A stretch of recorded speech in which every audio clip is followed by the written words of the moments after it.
Mônica Bergamo, na Band News FM. Oferecimento Grupo Souza Lima. Eficiência em segurança e serviços. BS2. Como um banco deve ser. Baixe o aplicativo e abra sua conta. E HCor. Tudo isso num só HCor.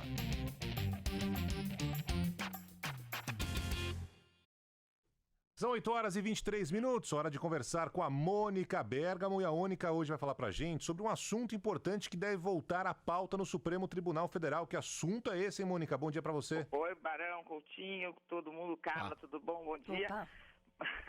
Pois é, Barão, o Supremo Tribunal Federal ele já discute nos bastidores o melhor momento para recolocar em pauta a votação da legalidade da prisão depois de condenação em segunda instância, ou seja, depois de o condenado passar por um juiz único, o chamado juiz de piso de primeira instância, o processo é analisado por um tribunal, um colegiado, em que desembargadores mantêm a negociação e aí a pessoa vai para a prisão sem esperar que o caso chegue aos tribunais de Brasília e todos os recursos a que ela tem direito sejam julgados, o que pode demorar mais alguns anos. E isso é como está funcionando hoje. O Supremo Tribunal Federal já endossou essa prisão depois de segunda instância. Esse tema gerou um intenso debate, né, Barão, que envolveu como protagonistas os procuradores da República, o ministro Sérgio Moro, magistrados do Supremo, e que acabou, vamos dizer assim, esse debate, Barão, poluído, porque ele envolveu o ex-presidente Lula, o que fez com que a discussão passasse a ser cercada de muitas paixões. A gente se recorda que ele foi preso com esse argumento, quer dizer, o Supremo permite que a pessoa seja encarcerada após segunda instância, como é o caso dele, então ele foi preso. Alguns ministros, no entanto, eles reviram a sua posição ao longo dos anos sobre essa tese e ela então vai voltar a ser analisada. A pergunta é quando? O que nós apuramos, Barão?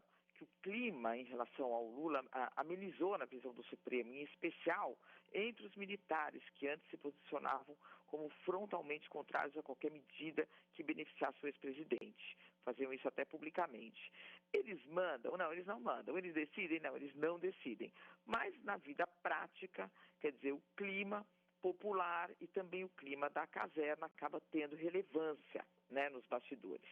Portanto, esse é um primeiro ponto. O clima entre os ministros do próprio Supremo também amenizou em relação a essa questão, quer dizer, em vez de um impasse como é hoje, é melhor votar de vez e o grupo perdedor aceitar uma eventual derrota, quer dizer, a corte está rachada em relação a esse assunto.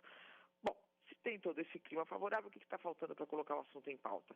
Falta que o presidente Jair Bolsonaro indique o novo Procurador-Geral da República. Né? O presidente do Supremo Tribunal Federal, Dias Toffoli, tem dito nos bastidores que ele não gostaria de colocar esse assunto em pauta sem que esse pilar do sistema judiciário nacional, que é formado por advogados, o judiciário e os acusadores, os procuradores, sem que esse Procurador-Geral da República esteja definido e possa participar desse julgamento, que é crucial, né, Barão, não apenas porque envolve o ex-presidente Lula, embora essa seja a parte mais visível, mas porque envolve a política de encarceramento do país, muitas pessoas estão nessa condição, então esse é realmente um julgamento muito importante que deve voltar à pauta depois da indicação do novo Procurador-Geral da República, que a gente não sabe quando vai ser. O presidente Jair Bolsonaro cada vez dá uma versão sobre isso, mas tem demonstrado que não tem muita pressa para resolver esse assunto, Barão. Pois é, e vai ser importante também para saber qual vai ser o caminho. Talvez, né, Mônica, é difícil falar o que passa na cabeça dos ministros, né? Mas a gente tem acompanhado algumas tendências, inclusive de mudanças no pensamento que a gente imaginava que um ou outro tinha até então, né? Então Exatamente. Vai ser um outro cenário importante para a gente acompanhar. Vai ser talvez um alerta de como outros julgamentos que virão, julgamentos importantes também, como cada ministro vai se posicionar, né?